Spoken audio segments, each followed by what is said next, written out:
अस्सलाम वालेकुम। आज हम बनाने लगे हैं बहुत डिफरेंट एक चटनी जो अक्सर हमारे घर में बनती है। ये देखिए जी, ये नारदाना बाज़ार से मार्केट से मिल जाता है, इस तरह का खुशक नारदाना।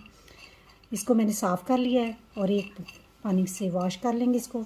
इस तरह का दौरी ले लें या दूसरा जो कोई आपके घर चट्टू वटा है जिसमें आप बनाते हैं उसमें ये बनेगी।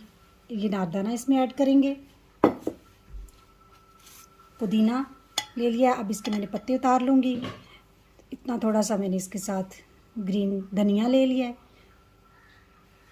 नारदाना एक हिस्सा होगा, पुदीना 2 हिस्से यानी डालेंगे हम लोग, यानी पुदीना ज़्यादा होगा।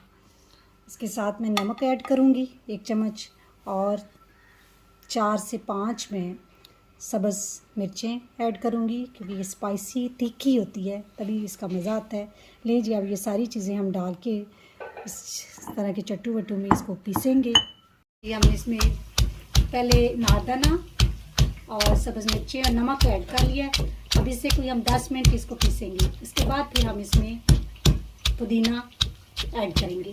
ये इस शक्ल में ना ये चटनी बन जाएगी। अब इसको क्या करेंगे, ये चटनी हमने बना ली है, इसको हम फ्रिज में 4 से 5 दिन तक रख सकते हैं। अब हम इसमें एक चम्मच डालेंगे दिस चटनी और इसमें थोड़ा सा वाटर ऐड कर लेंगे।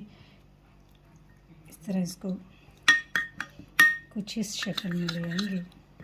तो ये आप पराठे के साथ खाएं, सालन के साथ खाएं, दही बल्लू में ऐड करके खाएं, समोसों के साथ खाएं, पकौड़ों के साथ खाएं। हाजमे वाली है।